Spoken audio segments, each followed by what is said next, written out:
are live. We are live. Welcome to the Daniel Dargan podcast. It is good to have you here, my friend. And yes, you can see we spent long and hard thinking about the name of the podcast. And we're going for the most modest, the least narcissistic first episode, an introduction to me. And yes, we've got the setup here. We got a wee Let's Go espresso.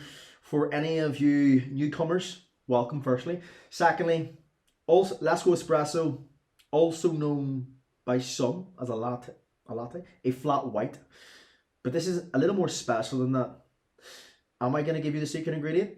Who knows? Am I Charlie the Chocolate Factory of coffee? Who knows? Am I talking on my hole? Potentially. But this is going to keep me going. One a day. Keep the dark away, baby.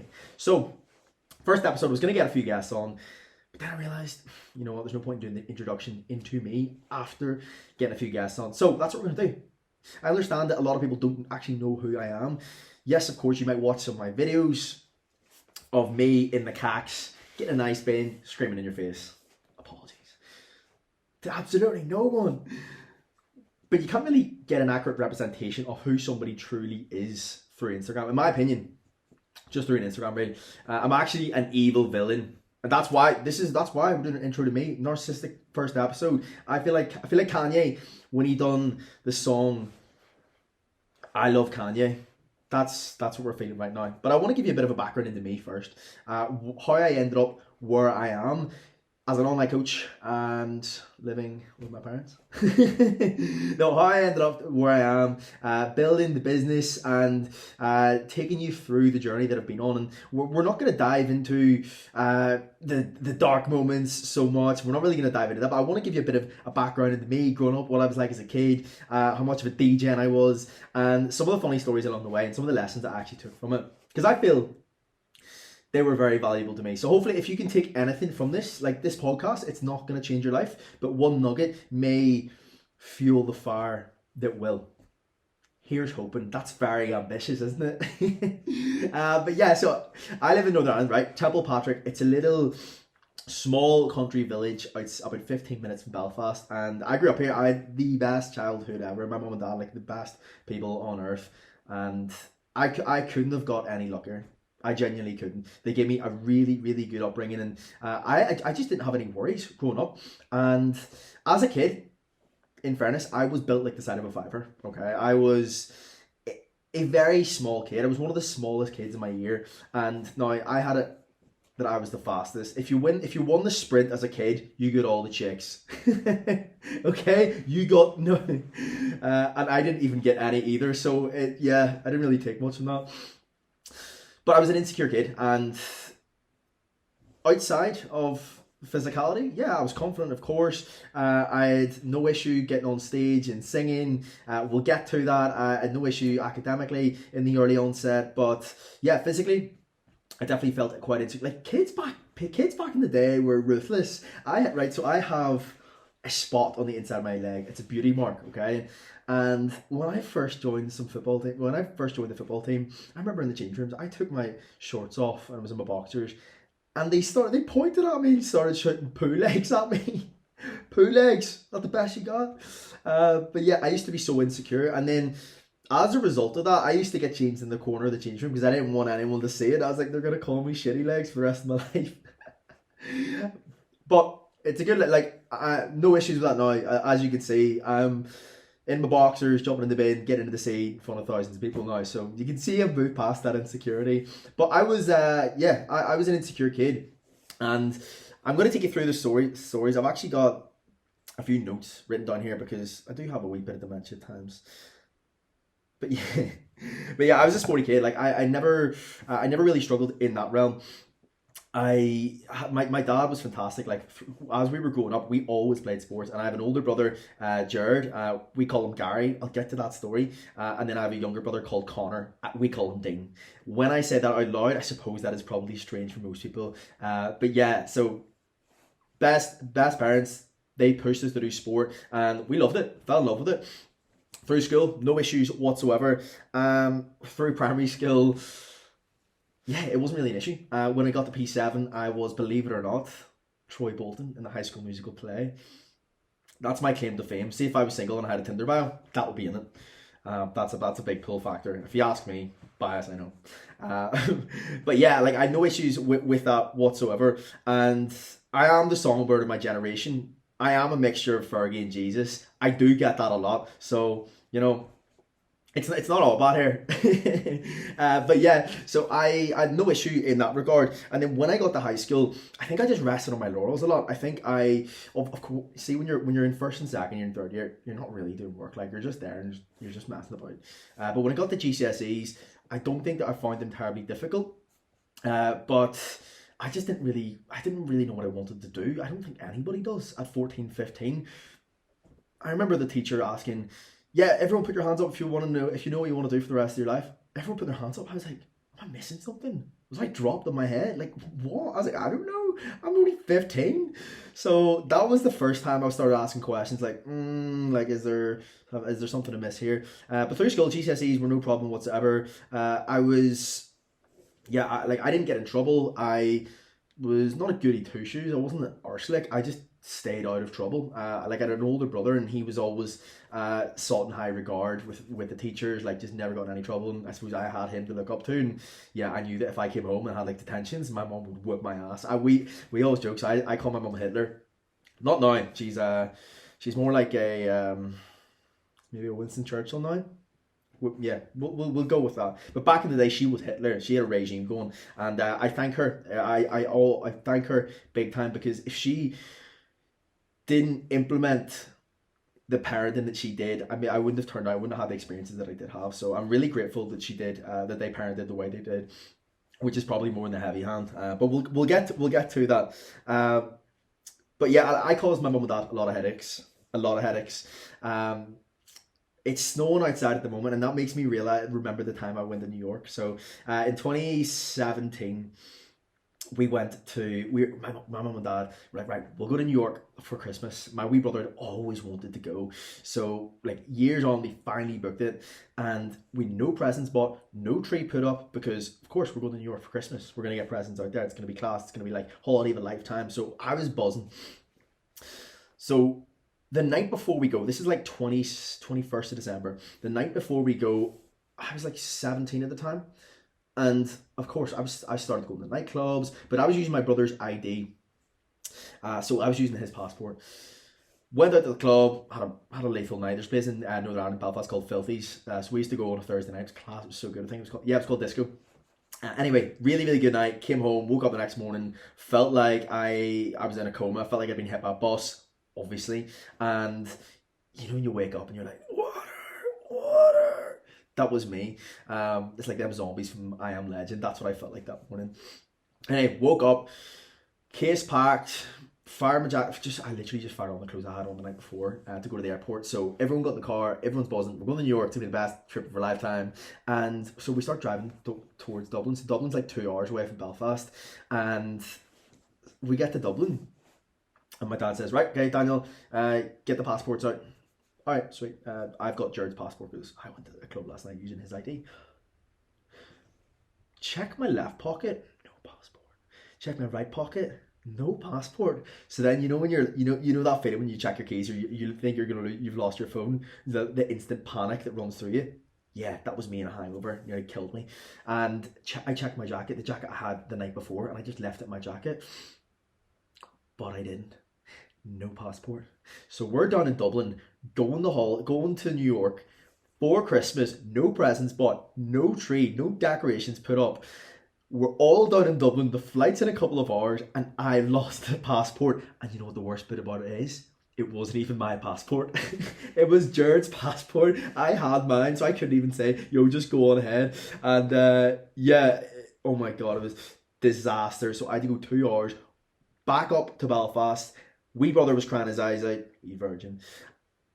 I was getting hell from Hitler in the front, and it was awful. It was awful. And I remember coming home, and I was in the doghouse, absolute doghouse. But anyway, we ended up in New York about 2 months later anyway. But yeah, I was a bit of a nightmare for my parents. So back to school. Let me just make sure this is recording as well, because hold on, because if this isn't recording, we're in hot water here. Oh, we are. We're good. God is good. Someone's looking down on us this morning. So yeah, back in school. got to A levels, and like I got a girlfriend at the time, okay, and I was like head over heels with this. You know how it is, and then I started partying. I didn't really care because I didn't know what I wanted to do. Everyone was talking about going off to university. I was like, if I go to university, I'm just gonna be partying. So just sign me up, give me any course that's going. And I always say, a man without purpose seeks pleasure and distraction. I had no purpose. I didn't know what I was doing. And some people could argue, well, no one did, but they still done the revision. Fair point. But back then, I literally just sat and scrolled on my phone when I was meant to be studying. When it got to study leave, do you remember? Anyone that lives in the UK will fully understand this. When it got to study leave, when it got to like April, May time, Mother Nature just came out to play. She just took a dump on everybody and said, you know what, see when you are sitting inside studying, I'm just gonna shine. I'm gonna bring the sun out, and then as soon as you finish exams, yeah, just piss on them. That was how it worked every year. So anyway, A levels for AS levels. So when you're lower sec, you do AS, then you go into A2. I didn't do a tap, like a tap. I would have woke up in the morning, mum would have went out to work, and I'm like, right, yeah, see you later, I'm studying, and then I would have quite often, this is shocking, Mum, Heather's going to be watching this, sorry, Winston Churchill now, and I would have went down to Weimar, and I would have got cans of like Copperberg cider and sat out in the sun drinking with the music blaring. There's me wondering why, everyone wondering why is this guy so tan? Has he been on the bed? No, mate, he's just been swallowing in the garden when he's meant to be studying. That was all well and good, right? Because in my head I was like, they're ages away, it's not going to happen. Got to the day of the exams, obviously made up balls of it. Like Stevie Wonder would have done a better job, probably would have got better grades. Went through the summer, and was like, how'd you get on? I was like, yeah, class was really good, like a wee bit hot, wee bit difficult, but got done. Anyway, got the results day, yeah. For some reason in the back of my head, I thought things were going to go well. Nah, shafted, absolute shafted. Like I completely balls the exams up, and you have to get it back in our school. Like you had to get a certain amount of points, like grades, to get back into school. I didn't get them. Right, and I had no issues through GCSE, like A's, B's throughout GCSE, no issue with that. Made a balls this. I was like, hold on, what? I'm not allowed back in school. I was like, no, surely not, like that can't be me. Like I've never had an issue with anything. Like first time, like, I literally had such a knockback, and I didn't know what to do. I actually panicked, and like I had to go up to school and like plead to get back in. There was a certain amount of people that like they could let back in, like on the basis that like you had to prove that you were serious about it. And anyway, got back into school. First couple of months, boss that was like moving up like towards like top of the class, and teachers were like, oh my god, like what happened to you, like you're a different guy. And then I suppose it just got a wee bit overwhelming. I had like 2 years of work to do, and I just got overwhelmed, and I just ended up going back to partying. Didn't really know what I wanted to do, because I was like, I'm just gonna go to university. So made up balls of the exams, right? Didn't like absolutely shafted again. Okay, so I'm now 18, don't know what I'm doing with my life, feel like a failure. And I'm sure there might be some people, some of you guys listening here, that you're maybe in that position, or you maybe were in that position a couple of years ago, and you realize that you don't need to have it all figured out overnight. You don't need to know what you want to do. You don't need to be like as financially stable as possible right now. Like you don't need to have it figured out right now. And say if you do, like that's fantastic. Like I'm buzzing for you that you're one of few. But if you don't, you just need to try your hand at different things until you find what it is that you want to do. Like I'm going to tell you about the different jobs that I had, but like, oh my gosh, I tried so many. People are like, how did you find yourself? How did you get to where you are now? It was years and years. Like I left school maybe, how many years ago was that? 6 years ago. That's how long it's taken me to find what I actually like doing. But we'll get to that. There was a lot of hurdles along the way. Hurdles is a euphemism there, right? So leave school, I get a job in Topshop. I was working there from when I was like 16, 17. Loved it. It was just parties. Like Topshop was lawless. The best people, the best crack. I only worked on the tills because I talked so much shite on the floor and never got anything done. But Topshop was class. Like when I was like 17, 18, I thought it was so cool to work in Topshop, and it was class. And so I learned so many things from that.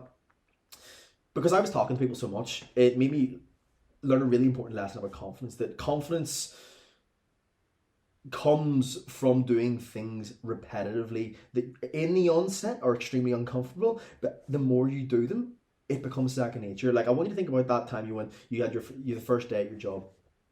Palms are sweaty, you're a wee bit anxious, you're a wee bit nervous. Look at now. Look at that Monday there, just gone by. When you went into the job, you didn't even think twice about it. You're probably thinking about where you're having your lunch or what you're watching TV that night. And what's the difference between those two? Because realistically, it's the same job, it's the same work that you're doing. The difference between the first experience and that experience on Monday is reps. It is just literally reps in the tank.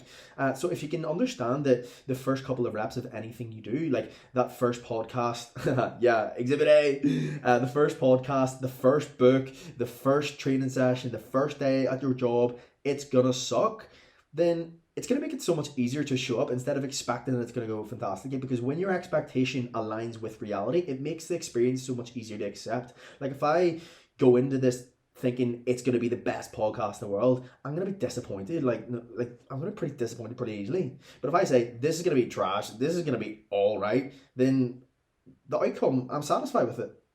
So, and I'm going to be more likely to actually try it and show up to do it. So I want you to remember that. But Topshop taught me through speaking to people so much. I was having so many conversations on the tills that it just made me realize it's just reps. That's all it is. And Topshop was a lane which allowed me to put in those reps. So if you're someone that really struggles with confidence, I always say that's fantastic. Like if you're someone that struggles socially, social anxiety, you struggle communicating with people, get a job where you're gonna have to communicate with people. Get a job where you're gonna have to speak to people a lot, and that'll be the best thing for you. It'll be the most uncomfortable thing, but things that are uncomfortable and things that are difficult are always worth having. And like I need to ask you the question: if everything you did was comfortable, do you honestly think you would grow? Do you honestly think things would get better? Do you honestly think things would change? I don't think they will. I know they won't. So that's what we need to realize, and that's what I want you to get from this as well, that it's literally just reps. And then also as well, like with women, so in Topshop, like notoriously, like of course, yes, there was good looking women working there, but for me, like I was a young guy and I was in a relationship at the time, but like still talking to women is talking to women, and as a young guy, like I was really insecure, skinny, and speaking to good looking women all day every day, it made me so much more confident, and I didn't put women on a pedestal as much as I would have otherwise, because I feel like a lot of guys, I'm talking to the guys here, but girls too, it works both ways. If you don't speak to say good looking females or good looking men very often, you're going to put them on a pedestal potentially, and as a result of that, you might be more uncomfortable going to speak to them. But it's literally a case of accepting that it's going to be balls to start with, but it's just reps. Okay, it's the reps game, it's applicable across the board. So yeah, don't forget that. But Topshop, it's a clear, stark memory for me is that why I started training too. So I was such a spice boy back in the day, like such a spice boy. Like if you've seen the outfits I used to wear back in the day, like really tight, skinny check trousers with like a tight ass blazer with like 95s on and like a turtleneck, at a chain and like hair up to here. This is all in one outfit, by the way. I know it's hectic. Then with big like aviators on, like glasses, like see-through clear glasses. It was so hectic. But like, and then I had a big leather furry jacket on. That was like fucking Macklemore. But I loved it because I was so confident. Like that's how confident I was in what I was wearing. And the only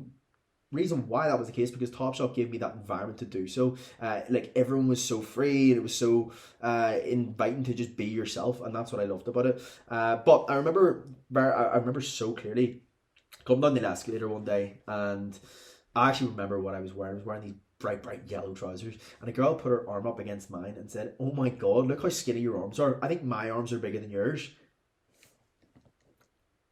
That's the stark memory. That's was one of the first moments that I remember. Like, of course, yes, I remember like I was insecure with my body as a kid. I was really skinny, I was small, but like I remember that sticking out like a sore thumb. And to that girl, I actually am friendly with that girl, but I never forgot it because as an 18-year-old man, that sucked. That knocked my confidence big time. And I didn't know how to get in shape. I didn't know who to look to. I didn't know what to do. But I just knew I needed to start going to the gym. Number one, to get a party pumped was going to box at the weekend, which is a club in Belfast. But number two, I just didn't feel like a man. I didn't feel masculine. I didn't feel like I had any significance. I didn't we want to feel like we have significance as a man. We want to feel like we are not superior, but you want to have that alpha machismo, not in an egotistical way, but that's how we are. That's built into us as men. That like protector provider role, and some people kick off with that. Like, and if you are, Shut up, snowflake. But it's true. I didn't feel like that. So that's how I started training.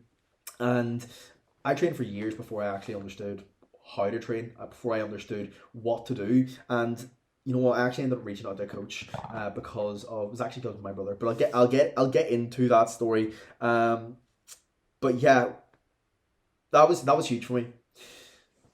But through Topshop, all my friends were at university, and I was getting called lazy. I was getting called spastic, right, by some of my friends, by some other people, because I was in Topshop and they were at university, and I always felt like I was behind on them. Okay, because like they were moving on, they were getting big boy corporate jobs, career jobs, and I was just in Topshop. Which, like, to me now, that was the best thing ever. That was the best education ever. But back then, I felt inferior, and the more I got called that a good few times, and I started to tell myself that.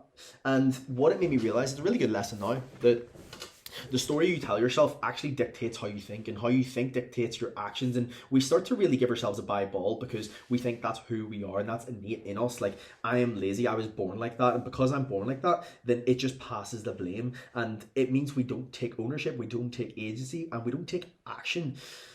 So whatever you believe about yourself to be true, I thought I was lazy, and as a result, I didn't study, and then I blamed it on, well, that's just how I am. I'm just a lazy person. So that was the start of that, okay? And it took me years and years to rewrite that, and I completely think the opposite now. But I want you to ask yourself, what is one story that I'm telling myself about myself? What's one thing I constantly do? It might be like I'm lazy, it might be I'm stupid, it might be in whatever that is. And you might be right. It's an honest conversation, because you might be right if you think I'm stupid or I'm lazy. Okay, noted. If that is the case, what evidence can you build against that? Because it's very difficult to just change your belief like that. But how you do change belief is by building enough evidence against that, so that you now start to realize and start to see such a huge stack of proof that you are now the opposite of that. That you are driven, that you are motivated, that you are confident, and that you're not a lazy individual. So that balls up with the A levels. It taught me a lot. It taught me that I don't need to. It taught me that you know what, I don't need to have everything figured out. That it taught me that how you talk to yourself is so important. Topshop taught me how to speak to people, give me the confidence, and you know what, like, I'm so grateful for all of those lessons. Even though, like, there was a lot of hurt back then, and I thought I was a failure, and yeah, that was a difficult time for me. But it was a huge confidence builder, a huge confidence builder. And then from Topshop, that's where things kind of, I started getting the party scene then, right? Like, going to clubs, like dingy clubs, and getting into the real party scene, like on it till 24, like on it for 24 hours. That's probably where the downfall started, because I let a lot into my life, which caused a lot of friction. And of course, those things can have an impact on you mentally. If you're drinking, if you're partying a lot, then you know what, like, that's going to catch up with you eventually. You know, if you burn the candle enough, the candle wax is eventually just going to go, it's going to be gone. And in the time period, I applied for flight school to become a pilot, an airline pilot. Hold on, taking a sip of that. Let's go. Oh, it's like crack. Better than sex. Anyway, so I applied to flight school. I wanted to be a pilot, and I got that idea. So my neighbor, he's an architect, but in his spare time, how cool is this? In his spare time, he was flying air ambulance. So he was flying like corporate jets in his spare time when he came home from work. How cool is that? And so he took me up as a kid, and then I loved it. So my parents got me a flying lesson, and I kept doing those, even through Topshop I was doing it. And then I applied for flight school. I was like, right, okay. My mum and dad were extremely supportive, and like, I'm so grateful. Like, again, I said, the best people ever. They give me that opportunity. They said, right, okay, whatever you want to do, like, I back you to the hills here. And yeah, I ended up applied a few. I got into one in Dublin, and yeah, off I set. A year after I left school, I went to Dublin. Oh, bear in mind, when I started, I was just off the back of a trip to Thailand. Like, Thailand was so loose. Like, so loose. I came home from Thailand and started flight school like 2 days later. And oh my god, that trip took my soul. We literally became an alcoholic on that trip. There was this place, it was a, what was it called? Echo Beach Hostel. And we used to get up and have an Echo bomb. It was like a Jaeger bomb and something else mixed into it every single morning. First pop. That and a Corona. And oh my god. So my brother, we ended up in Thailand, like last day of Thailand. this is so retarded. I lost my phone, right? First pop. But I'll tell you the story in Bangkok on the very first night, okay? Because I forgot about that story. So basically, I went missing in the very first night in Bangkok. Rocked up, put her stuff in the hotel, went out for a few drinks, and it got to like 12 that night, and we were on a party tour, right? And we were meeting the people on the party tour. The tour was starting like the following day. So my brother and I, Jared, we we went onto the strip. Of course, we had a few beers, a few buckets, and like I remember we were having a great time. At one of the stages of the night, it was actually 12 o'clock. I sprinted up to Jared and I said, "They're after me." I shook him. I said, "They're after me," and then I took off down Koh San Road. Koh San Road is the strip in Bangkok, and he was like, "What?"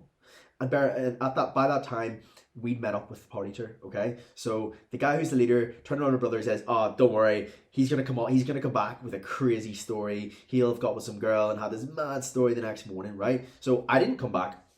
Now, in my head, what happened? Still never got clarity on this. In my head, what happened? Like, I remember the whole thing. So I ran away, and I had in my head these people were chasing me, like they were gonna kill me. And I was running further and further and further away from Koh San Road. The streets were getting darker and darker. It was getting more shanty and shanty, and it was starting like I was terrified. And I remember like these people were after me, and I was running. Like, I know this sounds crazy, right? Bear with me, right? Let me get to the end of the story. Climbing over walls, I was hiding in bushes, and at one point I climbed up a tree, and these people were at the bottom of the tree, and I thought, I'm just gonna have to jump, and if I jump I might die, but there was a river beside the tree, and it was the only way out. Anyway, these people ended up leaving, climbed back down, and then they followed me again. They were running, and I literally at one point I went into this apartment block, and there was a lady behind the desk, and I hid behind the desk, right? I think she was real. She was definitely real. Eventually I found this main road eventually. I got into this taxi. I was crying my eyes out, bro. I was 18, right? But I was crying my eyes out, and at one stage I jumped over a wall, fell in a puddle, and my phone was completely fried, right? Wallet was soaked. I had no money, but I just said McDonald's, Koh San Road, because our hotel was above the McDonald's. I know, so classy. Ritz, eh? He brought me to McDonald's, but it was the wrong one, and he just said, "Get out," okay? He just said, "Get out," because he didn't charge me. Bro was not in good nick. I ran into the McDonald's, and I found I found these two people here, two Germans, and they brought me to. I said, "This is the wrong. I need you to bring me to another McDonald's in Koh San Road." So they walked me there. Okay, bear in mind, like this was all in the space of like half an hour, right? Since I went missing to when I ended up at McDonald's, right? So this is half an hour. They bring me back. They bring me up to my room. They open the door, and my brother's standing there, and I just burst out crying. I burst out crying, and he told me that it was 4:30 in the morning. This is 4.5 hours I'd been gone for. I thought it was 30 minutes. And I'd been missing 4.5 hours, and they'd been looking everywhere for me. Didn't know where I was, no clue whatsoever. And yeah, I just couldn't stop crying. I literally cried for hours and hours and hours and hours. Phone was fried. Literally first day of the trip, like phone was gone. And yeah, I honestly think I was just spiked, and there's like some sort of hallucinogenic drug that people do get spiked with out there, and like, it just makes you like it's like a paranoia drug, hallucinogenic. I don't know, but I thought these people were gonna kill me. I don't think these people existed, right? So yeah, that was the Bangkok story, and it literally scarred me for the rest of the trip. But anyway, ended up in flight school and continued partying. With regards to flight school, I loved the validation from it. So see, if I went to a bar, went to a club, people, oh my god, you're a pilot, oh my god, that's so cool, so cool. I love the validation from it, okay? Like, I was just someone that was probably a little insecure from the A levels, and I just, like, I felt like I was, I was back up on par with people again. That's how I felt. Which is probably not, it's quite a dangerous thing, like to have your outsourcing your validation to the world. And that's exactly what I was doing, outsourcing my self-worth to the world, instead of that being internal. And I listened to a podcast once, and it said, do people love you for who you are or for what you do? And then I asked myself the question, which was probed again from the podcast. Do I love myself for who I am or what I do? And that was like a kick in the stomach, because I realized then I love me for what I do because it sounds cool, it's validating, and I realized that if that was taken away from me, I would be left in that vacuous existence of insecurity, I shortly realised that like aviation, it was not what I wanted to do. And staring down the barrel of 40, 50 years of a career which didn't light me up, didn't fulfill me, realised I really didn't want to do it. That terrified me. Like I of course I went to flight school. I'd done I'd done the exams, and I didn't finish everything. I didn't finish the whole flight school. Like I'd done my first solo flight. The solo flight was crazy. So I was sitting at the bottom of the runway, got clearance for it. But like solo flight, nobody else in the aircraft, just me. I mean, obviously solo aircraft, but people still ask that. And yeah, I'll never forget that till the day I die. It was 5 o'clock on a Friday afternoon in September, I want to say. Yeah, maybe September, October. Taking off down the runway, last flight of the day, and I'll never forget that, being up in the air on my own. Took a Snapchat of that, probably shouldn't have done it. But yeah, it was incredible. I came down, it was like crack. Remember when at the airport after and smashed pints because I was so buzzing. But yeah, honestly, that was experience of a lifetime. And being down in Dublin for I think it was 18 months, and it was an experience. I was living in a hotel by myself, and I actually found that's where I found my drive and discipline, because I was down there. I was like, right, okay, I'm down here, so I'm going to smash my exams. And like I really found out what hard work I was. Up at 5, studying for a couple of hours, going to the flight school, then afterwards studying for a couple of hours, nailing the exams, and I really found what it is. Like I really found that dog, and what I mean by that is that drive to get shit done. Blocked out everything, so I would have went off social media Monday to Friday and just smashed the studying. And yeah, I realized then, though, it just was not for me. And the realization of that, because it was such a big financial commitment, and it was just such a huge commitment, full stop. And my validation my confidence was tied to that. So if I left it, I knew that I'm leaving all of that behind. I'm leaving the confidence behind, the validation, everything. Everyone's going to be so disappointed in me. That built up and built up and built up and built up, and it started to get to a stage where like it really took its toll on me. And I'm not even going to get into that today, because I want just to give you the brief background of my story, and like I'll go into deeper dive. But like it just got to the stage where I was really anxious, I was depressed, and yeah, I ended up trying to take my own life. And that was the hardest point in my life, but that was the catalyst that really changed the game for me. That was the point in my life which was if I look at where someone just draws the line and things change forever, that was that, okay? But I'm not going to dive into that in this podcast, because we'll get into that in further podcasts, further episodes down the line. But after that happened, I stopped taking drugs. I stopped drinking for I think it was 9 months, maybe 10 months. And I had a coach at the time, right? A personal trainer. And we got the personal trainer because of my brother, because he was overweight. He was really lacked confidence with how he looked. And I said, you know what, I'll go with you. And this personal trainer changed my life. His name is Ben Heron. I doubt he'd be listening, but if he is, Ben, shout out, bro, you're the go.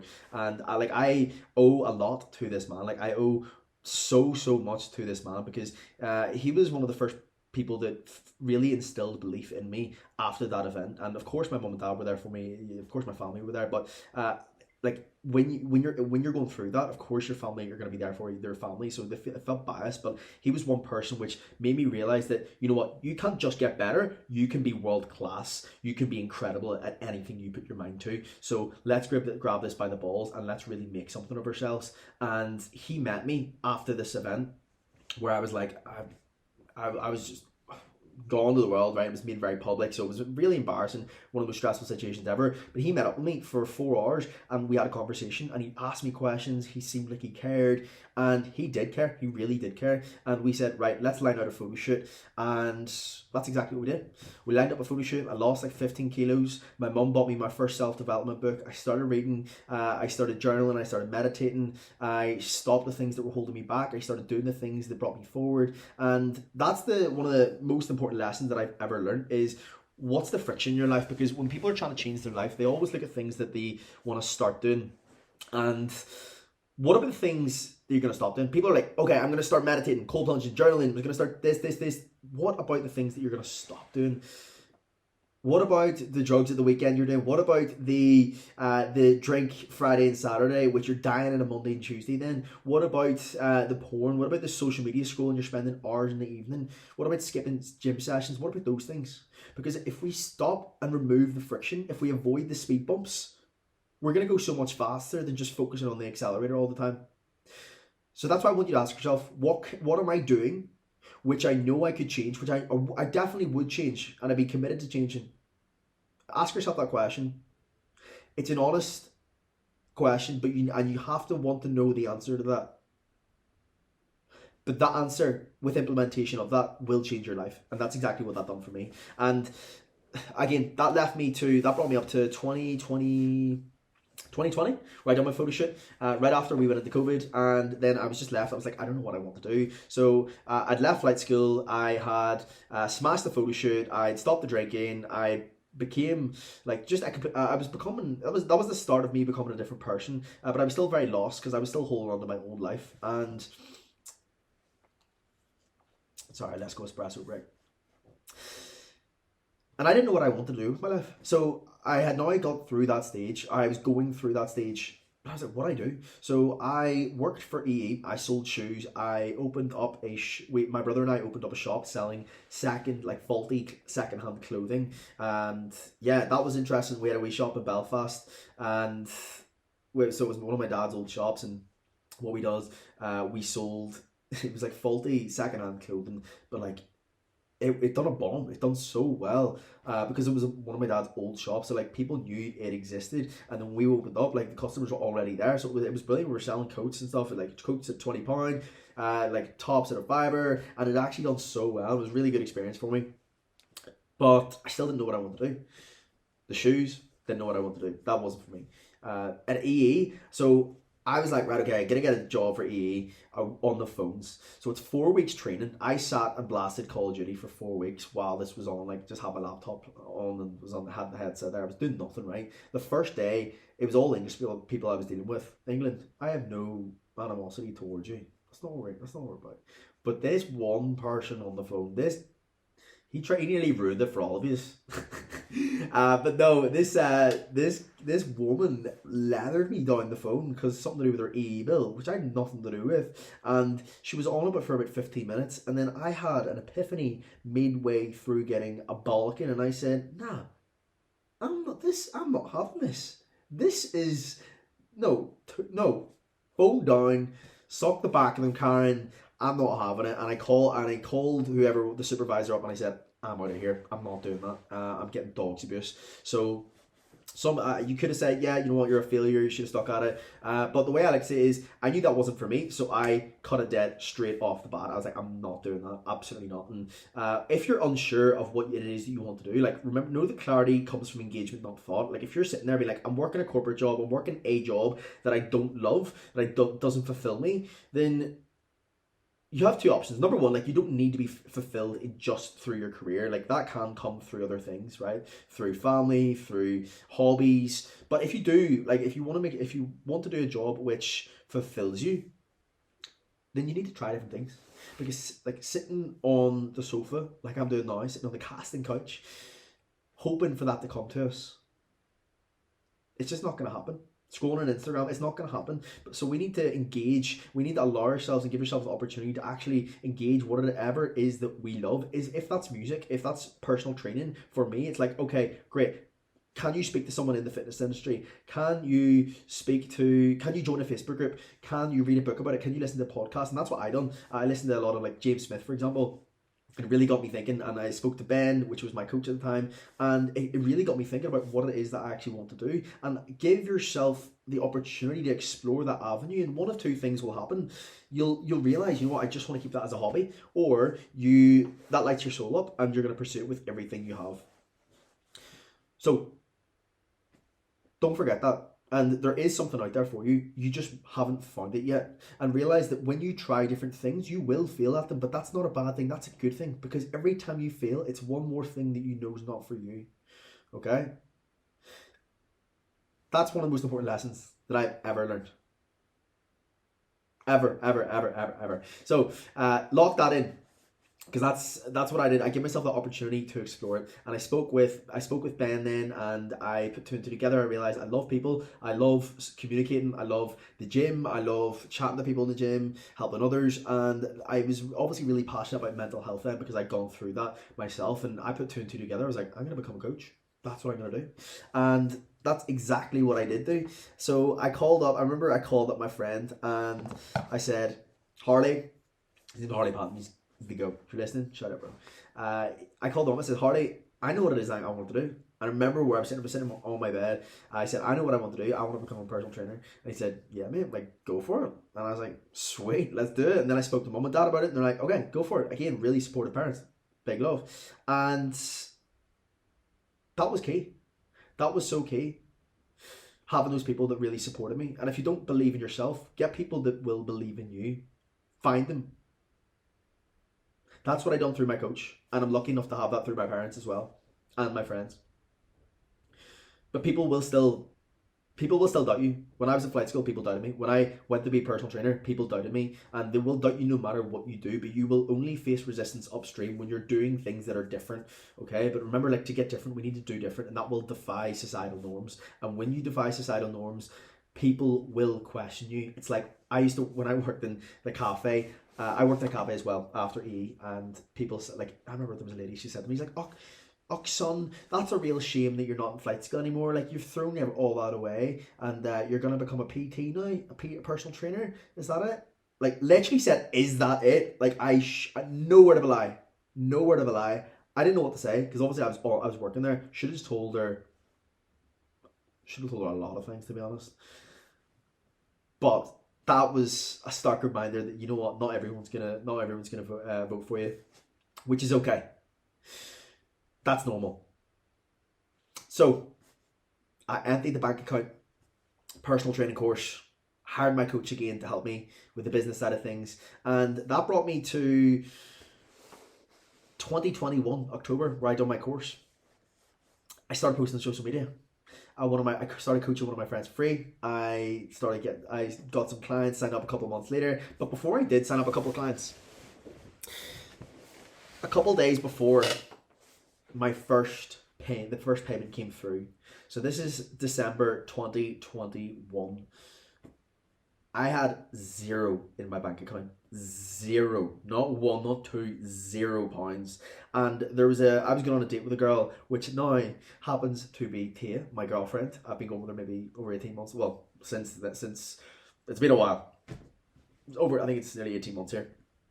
But yeah, that was with Tia, and I was going on a date, and I had to ask my mum for £20 to go on a date. That was an embarrassing. That was a low moment. That was a really low moment. A week later, my first payment came through, and that was the start of it. January the 1st, 2022, and that was the start of my personal training career. I worked in the gym floor for 6 months. I then transitioned into online coaching, and when I started, before I started online coaching, I started posting videos. And I wasn't into the whole training, nutrition side of things. When I say I wasn't into like making videos about it. I wasn't really passionate about just calories. But the mindset side of things, going through the mental health struggles, going through the personal development struggles, like that was something I could talk about long term, something I was really passionate about, and I loved that. I loved that industry, and I love the whole growth and personal development conversation, full stop. So I was going to talk about that, and that's exactly what I did. And I think when you're on pursuit, if that's a business, if that's chatting to a girl, if that's doing anything, when they zig, you zag. If you want different results from everybody else, you're going to have to do different. And if you want the same life as everybody, just do what they're doing. But that's not what I wanted. I wanted something different. I wanted to put myself out there on social media, and I wanted to be different and stand out. And so that's why I jumped in a blue bin. I started talking about it, talking about my journey, and yeah, that's how it all started. And now we're on March 2022. I think I had 2,000 followers, and now currently we're up to 261,000 people, which is baffling to me. Like, it's mad that people will even listen to me, people will even watch a video. It's crazy, and it makes me really appreciate how much of a mad journey this is, and that I get you guys to come on this journey with me, and we're building. It's what we're building. It's mad, you know. But to have people reach out and say that, for someone that used to think they were such a loser, it's crazy. It's madness. But yeah, such a supportive network of people around me, and grateful. And obviously, when I met my girlfriend, that was a while ago. It literally started out as a situationship, like a friends with benefits. I don't know if she'll. Actually, I'll tell you the story of how I first met her. So she will love this. So she worked as a shop girl. She's now a lawyer in London, but she worked as a shop girl back in Belfast, and that's how I met her. And in between the lockdowns, I went to a bar with all my mates. One of her friends says, "Oh my god, like, you should come up, there's this guy upstairs." So she came up and she came over and tried to sell me a shot, but like every Tom, Dick and Harry's buying a shot off the hot shot girl, obviously. But that was not, again, when they zig you zag, right? Fellas, don't be buying the shots off the shot girl, it's not gonna get your number. So anyway, I was having none of it, that was that. And then we got up to go. And then she came and met me at the stairs. She said, "Daniel, like, can I get your Instagram?" And I said, "Yeah, of course, no problem." I came home and she liked about 20 of my photos. Tia, she tells people otherwise, but that is fact. I have the receipts. She liked about 20 of my photos, and then she messaged me saying, "The least smooth sliding ever." She says, "Nice to see you tonight. Maybe you could take me out for drinks next week." No, like the bars, this was like in between lockdowns, and the bars were going back into lockdown the next day. I was like, that was the least smooth sliding ever. Bars are closed, you think. But anyway, that was that. And yeah, we didn't see each other for maybe 8 months after that.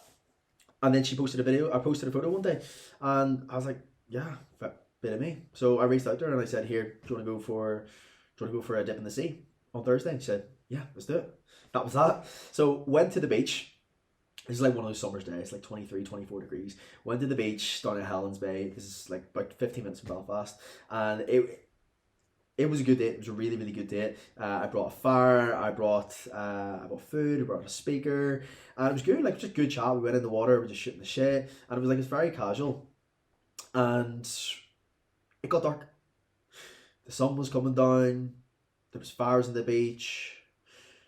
But there was one guy out in the water, and this one guy started screaming, and I thought he was carrying on because he wasn't that far out. And then he kept screaming and he kept screaming and he started to almost go under.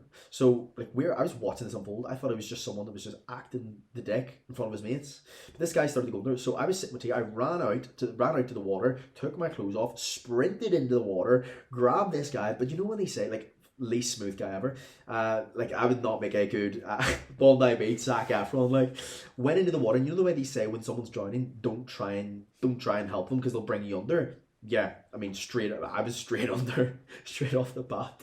But this other fella came out, and we both dragged this guy in. And anyway, we put him down. We not put him down, bro didn't die. Like, we rested him beside the fire. He came round and he says he just got disorientated. He eventually came round.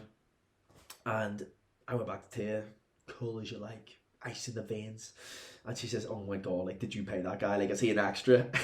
You've saved the man's life on our first date." But yeah, that was the first date. And then we're like 18 months on now. So yeah, Tia's great. She's the best. And yeah, we see each other. I go back and forth every 2 weeks, but it's great. It makes you realize like you appreciate people so much more when, of course, you have time away. And yeah, like I've learned so much from her, and she's learned so much from me. And yeah, it's been a journey, but it makes me realize like in a relationship, like you need to communicate, because I'm probably not a great communicator. I could talk about my emotions on Instagram, about my previous emotions, but like talking about those things, it can be difficult for me. So yeah, that was how I met Tia. And then obviously things career-wise, I moved online, we started growing the business, the Instagram took off, and it just took off out of nowhere. And I'm very grateful that it did. Obviously work picked up, which was fantastic. And then a big goal of mine was to go into public speaking. Okay, I want to talk to the stage. I want to get my message out there, and my message is, of course, showing the people that they have so much more in the tank than they realize. That whatever you believe you're currently capable of doing in your life, it's so much greater than that. And because I used to think I was a loser, I used to think I was someone that was lazy, that someone that had no motivation, someone that was going to be a bum. And I've completely rewritten that story. I've completely changed how I view myself and view my potential and the future that lies ahead of me. So I want you to realize that there's so much more in the tank for you. I want you to realize that you are capable of so much more. And no matter what you put your hand to, if you go all in, if you don't stop, if you keep refining, if you don't quit, you're going to get to where you want to go. And that's my message. And I want people to know that. I want to drill that home till the cows come home. And that on the other side of doing difficult things is a life that you love, is an easier life.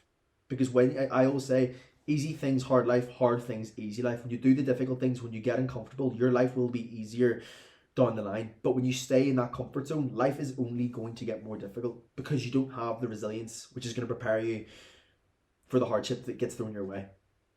So that's the message I wanted to get out there for public speaking. And it went from having my first public speaking gig in Marbella to maybe 50, 60 people last summer. And then to one of the biggest ones that I had in October, which was, it was 200 people. And I was nervous before that. Of course I was nervous. But not as nervous as I thought it was going to be. And the reason for that was because years ago when all of that went on, when all of that like trauma per se went down, it was made very public, there was nothing that could have been worse than that. And like when I go through something which could be embarrassing, which could make me nervous, I think nothing's ever going to be worse than that. So when you've went to rock bottom, you realize that, I mean, it's only up from there. If I make a balls of this on stage, great, it's another rep in the bag and I'm going to have a better experience thereafter. It's the same as anything you do. If you have a poor meeting at work, if you're giving a presentation, you make a balls of it. If you have a really bad gym session, if you mess up on your diet, that's okay. Because next time you're going to learn from it and you're going to do slightly better. You might mess up again down the line, but it's going to be slightly better than what it was. You might go a little longer before you mess up again, because that's how we get better. By constantly doing, by constantly making mistakes. I don't know anyone at the top of their game that doesn't make mistakes. And if you look, it's literally time spent making mistakes and time in the game, reps. If you look at Michael Jordan, if you look at Cristiano Ronaldo, if they didn't show up to training and put in the reps, they would just be a guy. If they didn't make the mistakes, they would just be random guys. But they're not, because they showed up. So that's what I want to do with the public speaking, and that's what I want to do and get my message out there. And I suppose that really takes me up to the start of this year, which is I want to travel a lot more. I want to see the world. In Bali in November, we went to Bali with Tony, with the Wolf. That was an incredible experience. Like, we went to push content to work, and it was insane. It made me realize what I want more of in my life.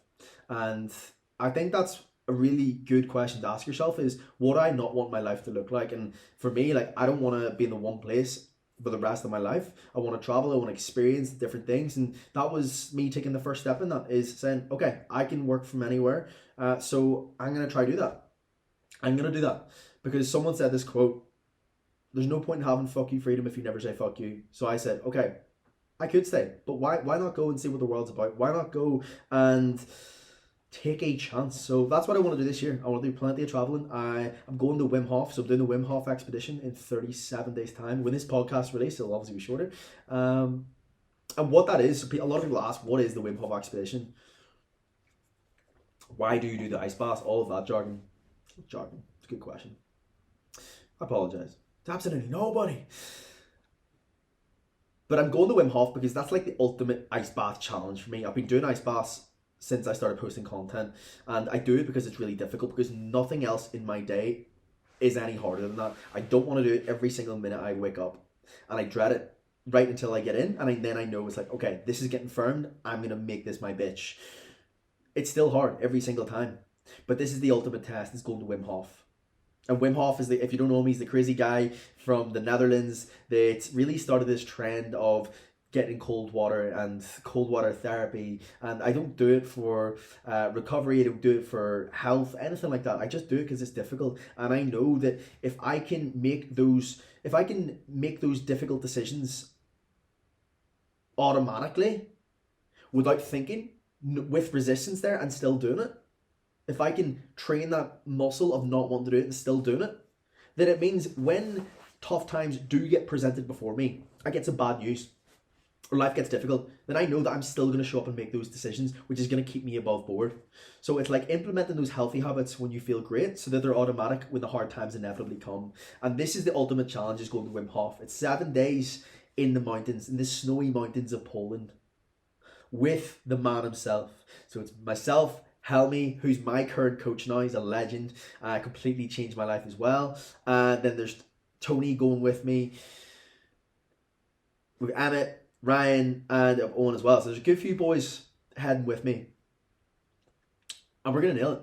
We're carrying the boats. Don't forget the logs too.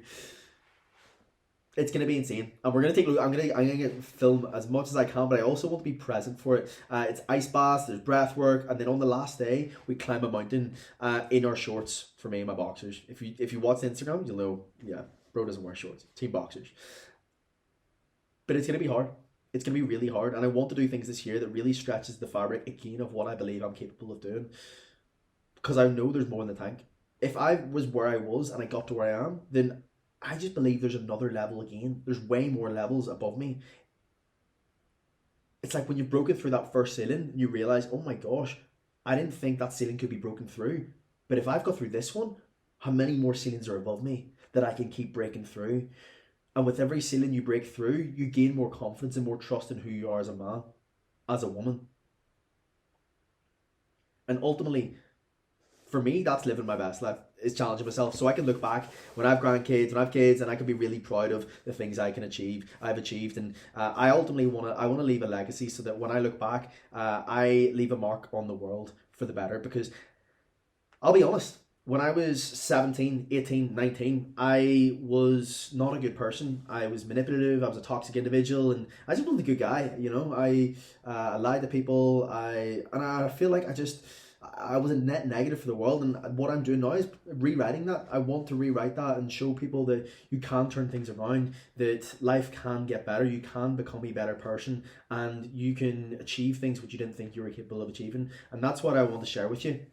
That's my message that I really want to hammer home. So yeah, honestly, I'm excited for this year. I'm excited for life, and I'm excited to see what life throws at me. But yeah, that's an introduction to me up to where I'm at now.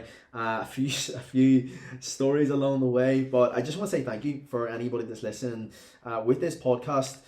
I want you to get to know me better. I want you to get to know my friends, other people better, and I want us to learn and grow as one. That's what I want from this podcast. And if you're on this journey with me, I thank you for that. And it's going to be a ride, not just this year, but every year to come from this. And with every episode we do, with every month that passes, we're going to get better. And yeah, I just want to say thank you for that. So have a cracking day, my friend.